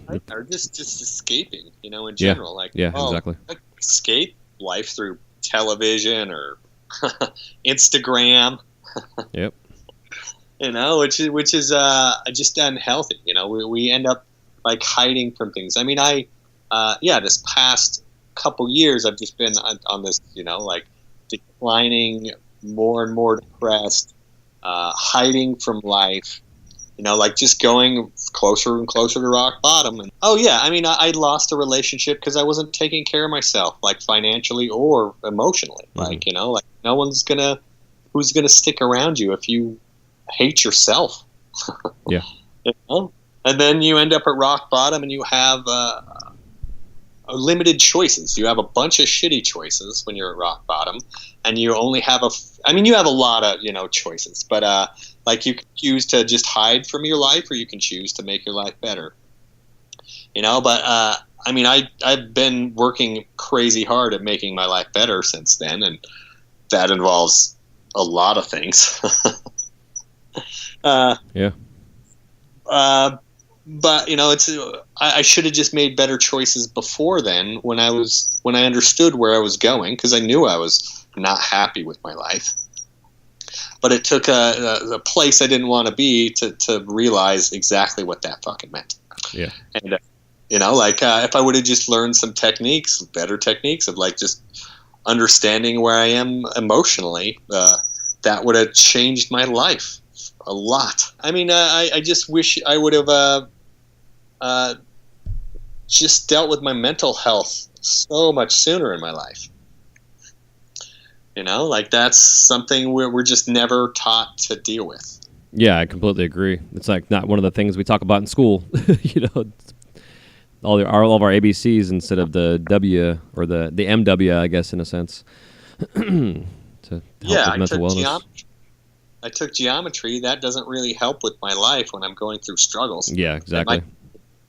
So I mean, we should all really deal with our mental health. That's such a huge thing. I mean, same with our physical health. That's also not eating shitty and not losing yourself and alcohol and weed and other things. That's it's hard to moderate your life in general, especially most of us as artists, because we're just excessive people. Mm-hmm. Which I have definitely done. Me too. But in the end, I like getting high, but I don't need to be high all day. Yeah, exactly. There's no benefit in that. I'm just hiding from my life. I mean, that's what I did. I just hid from my life by getting super stoned all day. Yeah, same here, bro. Same here. I totally understand that. And for some people, they can function that way, and it's a medicine for them in a sense. I know my brain doesn't work that way, so I can't do that like I used to. So it would just make me want to just regress. Yeah, I can function that way, but not function at the level of what I want to.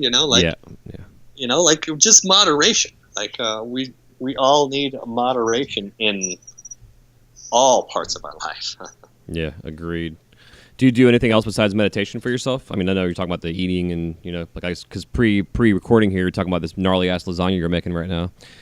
Oh, yeah. I've always ate pretty clean. I'm a huge hunter, so I eat wild game. But just lately, I've just streamlined that to just eat super healthy. And I'm not super healthy. I'll still eat some crappy food here and there. That's not a big deal. But just on general, I try to pay attention to what I'm eating, and I cut out all sugar, which actually is helped my energy levels so incredibly much.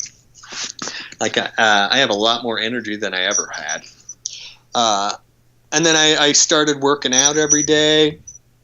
At first I had a buddy who would take me to the gym like twice on his membership, just he knew I was going through a bad time, and knew it'd be a good thing. But yeah, so Wyoming and yoga. Yeah, I'm sure it's not the it's not the yoga capital of the world or anything. Yeah, it's not like there's a yoga class every corner like there is in most cities, Yeah. And so I just just started working out every day, ate better, and then trying to just fill up my life with things that are beneficial for me. It's super easy to spend 4 hours a day watching Netflix. Now I just try to like the drawing things. I'll watch a couple hours on how to draw, or I just try to fill my life up with stuff that can help me out. Yeah, it's awesome. It's good. Yeah. I mean, we all have is to fill time in our day, right? And I'm just trying to make sure that that's going to be the most beneficial for me, so I can get out of the shithole I'm in. I want to work again. I'm working, but I want to be to where I really enjoy my work, and I want to go work for 10 hours a day. Yep. And if I'm not taking care of myself mentally, that's just not going to happen. Yeah, and even like the physical side of doing that, like you're saying, even if your mental well-being is fucking perfect, it's a wear and tear on your body physically. Oh yeah, and that's the other thing is if I do a ton of prep nowadays, my lower back kills me. So trying to work out so I can counteract that stuff. Yeah. So I mean, I've been doing this 23 years, so that's a huge wear and tear on your body, and I want to continue to do it for another 30 years or whatever till I die, pretty much. Yeah. And if I don't take care of myself and build my muscles, that's just going to decline to where I'll only be able to work a couple hours a day. Yeah, man, having a good core and good cardiovascular is so important. but like back stuff that we don't really pay attention to Yeah. are huge. Not just your core, but I mean it's part of your core, but Right. But I know what you're saying for sure. like just paying attention to that, and just upper body strength. All that stuff. That's you might think you're building that up by working, but you're only sustaining that by working. Yeah, and then you also, in a sense, are tearing it down just because you're constantly overworking it. Yeah, and then you need to build other muscles to support the muscles you're using, so you can continue to do that. Or like holding a 2-pound piece in your arm for a day, that kills you. That sucks. It's worth it in the end, but fuck, man, the process can suck. Oh yeah. So like the more you can like work on your kind of spare time to fill in the gaps, so you can do that without it like dying. Because like if you're worrying about how much your arm's hurting, you're not paying attention to what you're doing, and all it takes is 30 seconds or 10 seconds of not paying attention to blow up a piece that you've been working on for a week. Yeah. Kind of the same thing with your mental health. All it takes is you not to pay attention to your work to have that thing explode right in front of you in that 10 or 15 seconds that you should have paid attention. Yeah. It's amazing. Yeah. I mean, the more complicated work you do, the more you have to stay on this crazy amount of focus.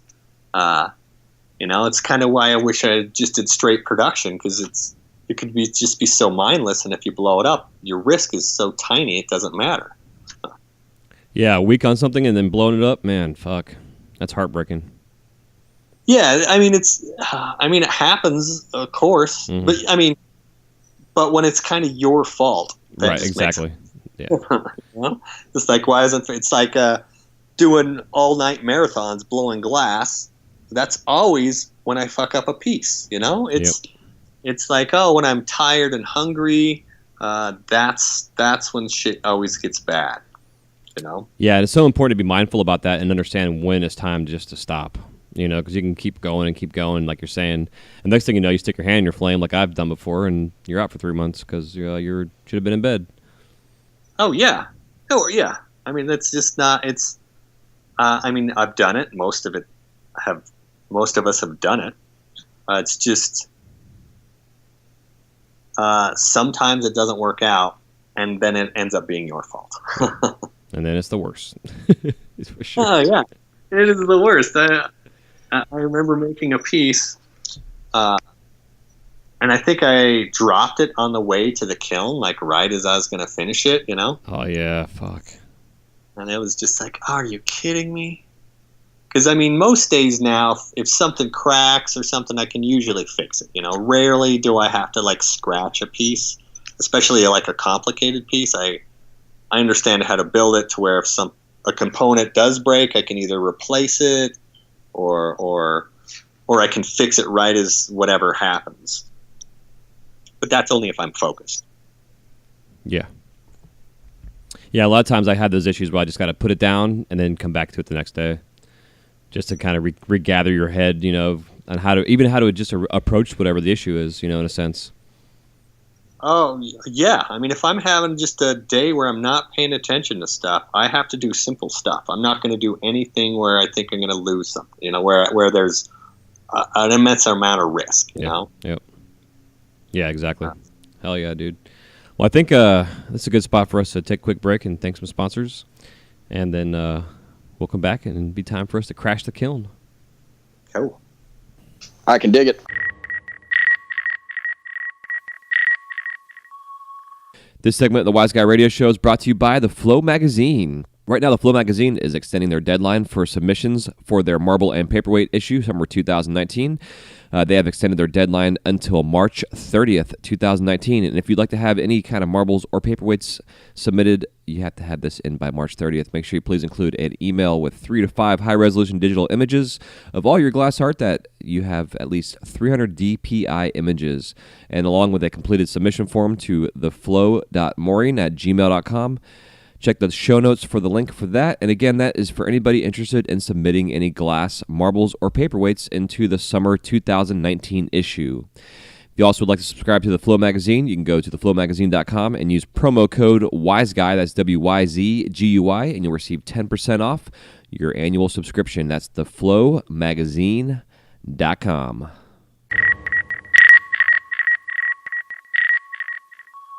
All right, man, we're back. Quick break there. So, Crashing the Kiln round consists of 7 questions, I think. I say every time. I don't really know. I need to count them. But you can give me a 30 to 60-second answer, or you can also expound upon them even further if you'd like to, as everybody tends to do. And the first question I always like to ask is if there's any living glass artists that you have not yet worked with in terms of collaboration sense or want to work with, that you haven't had a chance to do work with them. Who is it and why? Brendan Martin, because he is just awesome. I mean, he is, I think, the best artist in our industry, because he can make the most simplest thing that's super awesome, and he can make the most complex thing and make it crazy awesome. And it's just his color combos, everything. He's just the man. Yeah, I love his work. Super inspiring for my stuff. Yeah. Yeah. And his multimedia stuff too, and doing toys. I mean, I can talk about him all day. I need to get him on the show. Yeah, just showing his background of like how most of us need. He's got a huge art background, like most of us don't. I just started making pipes, and I like art, but I don't I never learned about art concepts, which I'm going back to that nowadays. So nice. Yeah. Hell yeah! What are your top 5 favorite colors in glass? Top 5 favorite colors. Blackjack. Okay.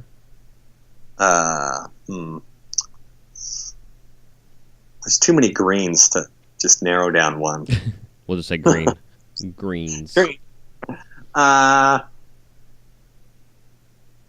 Purple rain.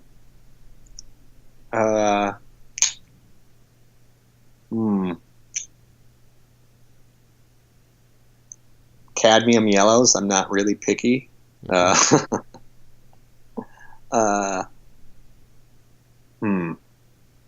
one more. One more. Oh. Damn. I just like colors that don't blow up on me, so. Non-explosive colors. They're my favorite. I can tell you my least 5 favorite colors a lot easier than my 5 favorite colors. I know, dude. Our palette has. I mean, you know how it was when we started. We had like one green and it fucking sucked. Now it's like you're saying, the greens nowadays. Yeah, there was one green, 50 shades of blue, and a couple reds, and the rest were just crap. Mm-hmm. And then we were introduced to amber purple. Oh yeah. Maybe North Star yellow. I like that color. Yeah, it's an awesome color. Yeah. Cool. Yeah, that's 5? Yep, that's 5. Sweet. Let's see, what's your worst injury in the studio? My worst... Well, I have a scariest and a worst one. So my worst one was... I was probably in a year into making glass. Probably not even that. It was my first year. And I was making a fish pipe, remarkably. And someone was talking to me behind me, so I turned my hand and like stuck my hand in the flame, so it went, the tip of my thumb all across my fingers. That was pretty painful. But I think my scariest one was I used to use a lot of 3 mil to rake with, and I went to scratch my face, and you know how if you break a rod, you'll have that really thin, paper thin, like razor edge. Oh yeah. Of a razor blade on there. Well, I went to scratch my face, and I just barely touched that across my face, and it just opened up my cheek. Oh man. I mean, it was like maybe a half an inch. But it was just like taking a razor blade right to my face. Oh, fuck. A little scar there. I mean, you can barely see it. But that screwed me up for so long. because I just wouldn't ever scratch my face with any rod in my hand ever after that. Oh, fuck. Yeah, I mean, it didn't hurt that bad, but It I never just does. I just knew exactly what I did. Like, oh, that could have been way worse, man. Oh man, the other day I was cleaning off. I use a Chinese white for the Olaf that I make, and and they come in like the 5 foot lengths. And this batch that we had, it was literally like covered in mud. It's fucking disgusting. I don't know how they're storing this shit. So I'm like wiping my rod off, and I cut them in half first. So I'm dealing with 2.5 feet of glass, and I'm just like, it's flexible, and I'm wiping it, and all of a sudden it snaps in my hand, and I'm like, okay, I'm good. But then I looked at the end of the rod, and it had one of those little jagged edges on it, and I could see my skin on it, and I'm like looking around my hands, like waiting to see the blood appear, because you know how those clean cuts are, man. Like you don't bleed right away, and then all of a sudden it was like, oh fuck, and it was on my left pointer finger, or just on the inside of my knuckle, like by my thumb, and it went just over my knuckle. You know, like I'm glad it wasn't any worse than what it was, but it was scary. It could have been bad. Yeah. I've cuts have been the worst thing. I mean, burns, like you learn pretty fast not to burn yourself, but cuts are so easy to have happen. Yeah, especially like trying to pull like fresh rods out of a case of glass. You scratch your fingertips up, like all kind of dumb shit we do. Oh yeah. Fuck. It's yeah. So enough of that talk. So when you're in the shop, do you watch TV, listen to the radio, or do you do both? I do both. I mean, now my internet won't really reach out to my shop, so I just mainly listen to podcasts. Okay. Like yours. Awesome. Hell yeah. Do you have any other favorites that you listen to? 10% Happier. It's a meditation. It's Dan Harms or whatever. So it's a lot of meditation stuff. I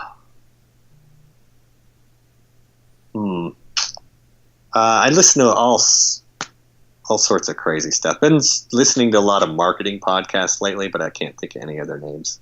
Cool. One Online Marketing Made Easy is a show I listen to, and she Amy Porterfield, her name is. She does a lot of really good, like she'll do like 90-day pre-launch type stuff, and it's like she has like a checklist, like this is what you do month 1 and this is what you do month 2, and it's really really helpful shit. Yeah, I never had to deal with marketing really. I just go store to store or whatever. Nowadays, I think marketing is a huge deal. Oh, it's huge, especially now with social media and understanding it, and it's not about sex appeal anymore, even though it helps, but it's not about it anymore. It's about like, what are you offering? Again, dude, your posts on your social media stuff, like what you're being vulnerable. That type of stuff is what helps sell your work. I'm not saying you're doing that to sell your work, but it helps draw attention to you. It helps to have conversations with your people. It helps to make connections, which is what this world is all about. And then people become emotionally connected to you, and they become emotionally connected to your glass. And next thing you know, you're selling out every day. Well, yeah. I can't wait for that day. Yeah, takes time. I'm still waiting for it myself. 20 years later. Yeah. Oh shit. So let's see. If you could describe the sound of glass cracking, whether like the actual sound that it makes or like a gut emotional impact that it creates in one word, what would that be? Shit. Perfect. Yeah. That's what goes through my mind. Yeah. Let's see. I'll try to think, make sure I got them all. There's one I know I'm missing, and I just can't fucking remember. I need to get my list out. The tool one? Yeah, so the top 5 favorite tools is the last one, yeah. Top 5 favorite tools. Besides, and that does not include your torch, your glasses, or your kiln. So anything else but those 3. Mini jacks. Okay. Did you make those yourself? Yeah. Cool. Salt taught me how. Yeah, man, he's taught a lot of people that shit. It's awesome. Yeah, dude. I recommend. Well, he doesn't teach classes anymore, but if you could get a classroom, he's awesome. Yeah. Mini jacks. Oh, God. Good tweezers. Mm-hmm. Without having flared ends on the tips of them. Yeah. uh, hmm. I have a special knife. It's not a butter knife, but it's it's what I use to sculpt a lot with. Cool.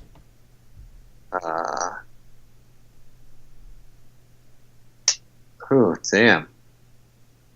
I thought I had this in my head better.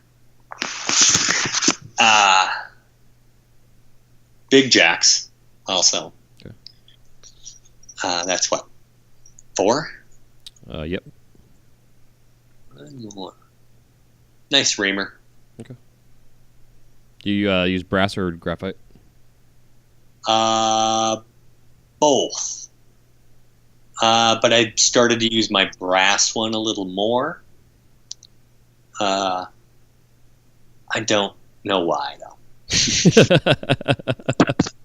You can tell how much I've learned about That's careers. hilarious.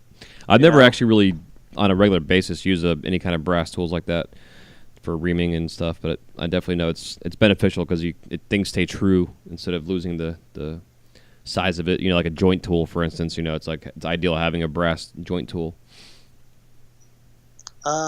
Yeah. I mean, I always still use a joint to make sure I fit it correctly in the end. Yeah, exactly. I don't trust tools. Yeah, same here. Do you use beeswax on that reamer? The brass one? I used to not, but now I do. Yeah, okay. Hell yeah. Well, before I let you go, dude, and again, I can't thank you enough for coming on here and being vulnerable here and sharing your story. And it's fun to hear your perspective because, again, bro, I've been following your work for a long time, and I remember seeing those anglerfish for the first time and just fell in love with just the concept and style of what you're doing. And for me, one of the things that kind of sparked my interest in your work and inspired my stuff was seeing how you did the bottom jaw being just a complete separate piece of glass that wasn't functional at all. It was just part of the sculpture. And it got me thinking about, like not everything has to be completely hollow. It's awesome to make a female torso with hollow arms and legs, but you can also make those arms and legs solid, and getting to take a class with Coyle and Joe Peters and Steve Sizlove and stuff, and, seeing how they worked as well, seeing that same concept, kind of, starting with you and the other artists in your area that were doing that kind of stuff, and then seeing it in person and from a class, it all just kind of culminated together to where it just translated into my work. So it's I'd like to see your innovation, and dude, keep doing those fucking bikes. Those bikes are badass. Oh, I will. I got to get a chop saw. That's the biggest. Yeah, exactly. Yeah, man. So that being said, before I keep rambling here, before I let you go, if you want to give us some parting piece of advice out there, and then where we can find you out there in the world of cyberspace. Do work in all parts of your life in general. Like whether it's blowing glass, stay on the torch, make as much production as you can, do stuff for your mental health as much as you can. And yeah, you could just find me on Instagram, Wyoming MoFo. Hell yeah. And before I forget to ask you, where the fuck did that come from? Was it like, I'm from Wyoming MoFo? Or some shit, you know what I mean? Like, where'd that come from? At first it was, I'm huge into dogs. I have hunting dogs and stuff. So I was going to be dog boy, but I thought there was another dog boy at the time. And I knew I could be Wyoming because, there's not many pipers in Wyoming in general. Mm-hmm. So I was just going to be Wyoming, but I couldn't be Wyoming glass because if you were to look up that on the internet, it would go to a lot of auto glass stuff. Yeah. Okay. So I just for the internet wise, I just put the MoFo on the end for, shits and giggles. And it stuck. Yeah, that's perfect. But it's super easy to find me with that, I can always get an email. Pretty much anything I go for on the internet, no one's taken that. That's so true. It's like my last name's Borgholzer, and it's like I've got my own Borgholzer@gmail.com because nobody else has that. It's beneficial. Yeah, and in the end, it's good marketing for me. It's people don't meet people from Wyoming. My old shopmates at the Shack Mansion, they have a joke where there's only 2 people really that live in Wyoming, and because I'm the only one, they've only met 2 people in Wyoming. That's awesome. Yeah, it's pretty fun. Hell yeah. Well, hang on, man. We'll say goodbye off the air here. I'll do my little outro here for a second. All right, cool. So hope you all enjoyed this conversation. It's so important, again, just to have these conversations in your circles. And if you don't have anybody in a circle to reach out to, then you reach out through social media. And if people don't respond to it necessarily right away, keep doing it, because eventually someone's going to respond. And it might even be me, as long as I see it, obviously. But, it's so important just to express your emotions, but also to be mindful and do your own little self-discovery as well, and what you're going through, whatever it is, happy or sad emotions you're dealing with. It's good to understand where they're coming from and how to deal with it. And like we kind of covered about smoking too much and kind of masking these things, that's something that you're doing. Definitely check yourself, because before you wreck yourself, that one good line of ours that we always hear in songs. So anyways, I'm going to ramble here. Y'all take care. Hope you enjoyed our conversation. And until next time, we'll see you on the Wise Guy Radio Show. Love you so much. Take care. Peace.